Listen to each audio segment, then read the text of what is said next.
Bismillahirrahmanirrahim. Assalamualaikum warahmatullahi wabarakatuh.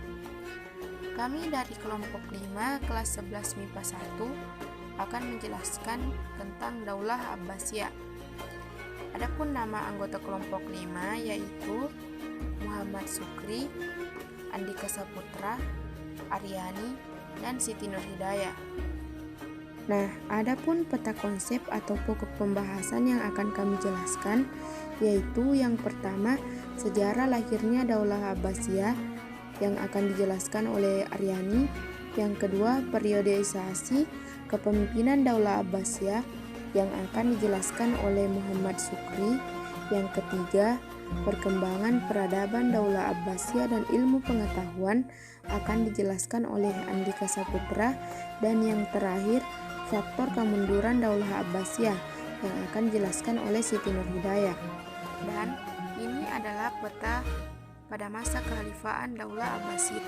Baik, langsung saja di sini saya akan menjelaskan poin pertama yaitu tentang lahirnya Daulah Abbasiyah.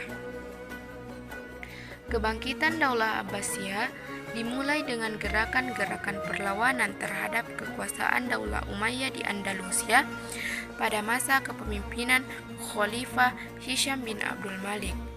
Pada masa Umayyah, proses Arabisasi sangat kental dalam tampuk kepemimpinan, kurang melibatkan kaum Mawali atau Azam atau biasa dikenal dengan sebutan non-Arab, dan memberikan denda kepada bangsa-bangsa yang dikuasai serta harus adanya jizyah bagi para mu'allaf serta tidak melibatkan kaum Syiah Khawarij dalam pemerintahannya. Gerakan-gerakan perlawanan terhadap Daulah Umayyah menemukan momentumnya ketika para tokoh pemrakarsa Daulah Abbasiyah diantaranya Muhammad bin Ali menjadikan kota Kufah sebagai pusat kegiatan rintisan kekuasaan yang baru. Daulah Abbasiyah merupakan salah satu pilar kejayaan umat Islam pada masa klasik. Pada zamannya, tidak ada bangsa yang menandingi gemerlapnya peradaban dan kemajuan ilmu pengetahuan yang berkembang pada masa itu, sehingga bisa dikatakan bahwa zaman keemasan Islam muncul pada saat itu.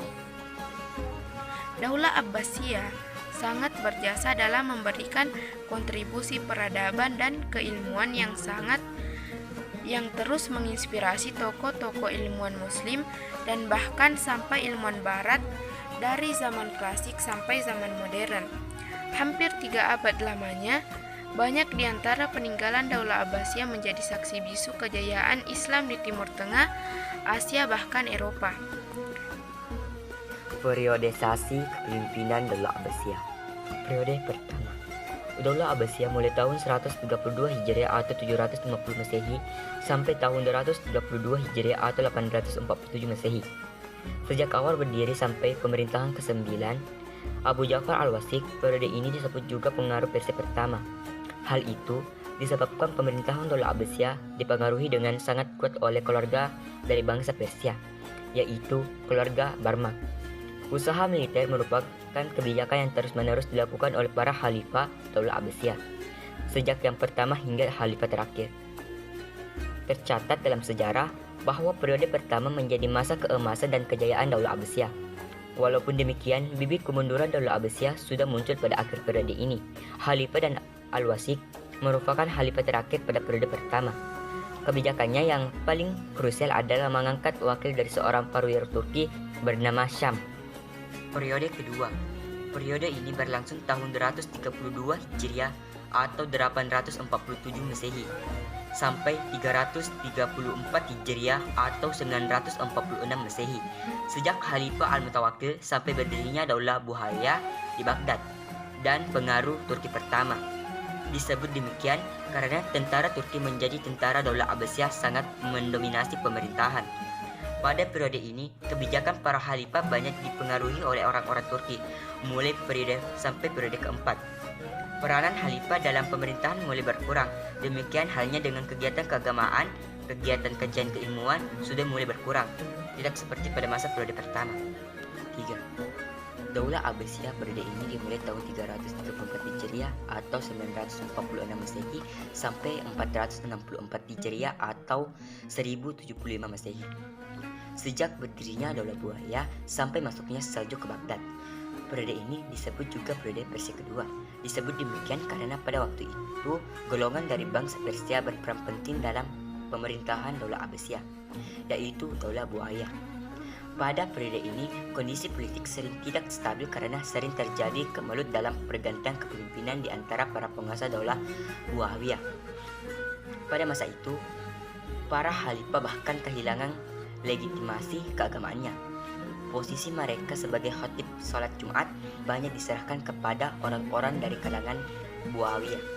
Periode keempat, Daulah Abbasiyah pada periode ini berlangsung dari tahun 464 Hijriah atau 1075 Masehi sampai 623 Hijriah atau 1225 Masehi.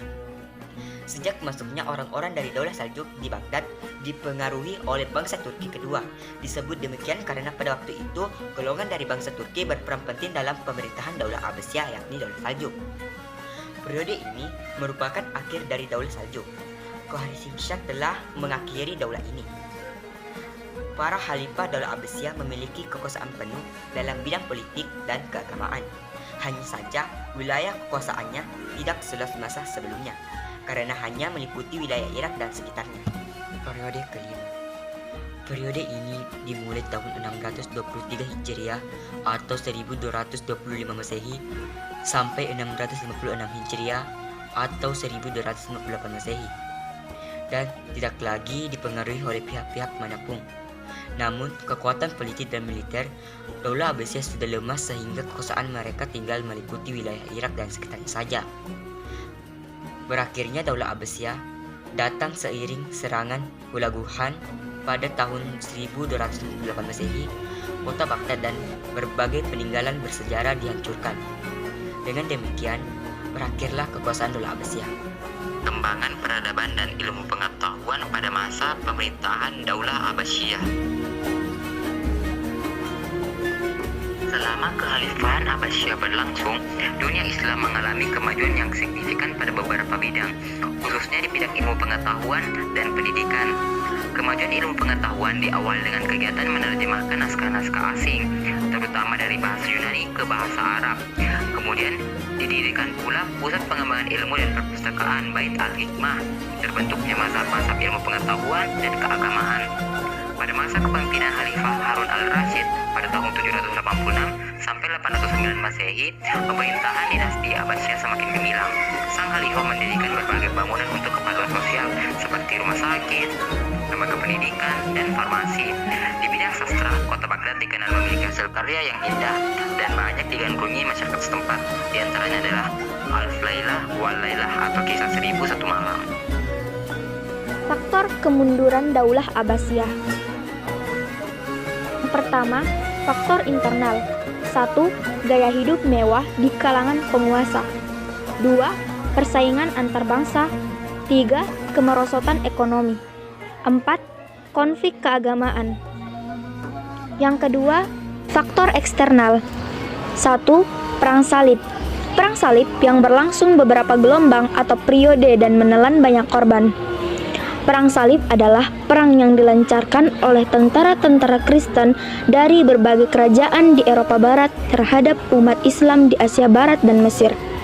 Yang kedua, seragam tentara Mongol ke wilayah kekuasaan Islam. Pada sekitar tahun 1257, Hulagu Khan mengirimkan ultimatum kepada Khalifah agar menyerah dan mendesak agar tembok kota sebelah luar diruntuhkan. Tetapi Khalifah tetap enggan memberikan jawaban. Itulah tadi penjelasan mengenai Daulah Abbasiyah. Sekian dari kelompok kami. Terima kasih. Wassalamualaikum warahmatullahi wabarakatuh.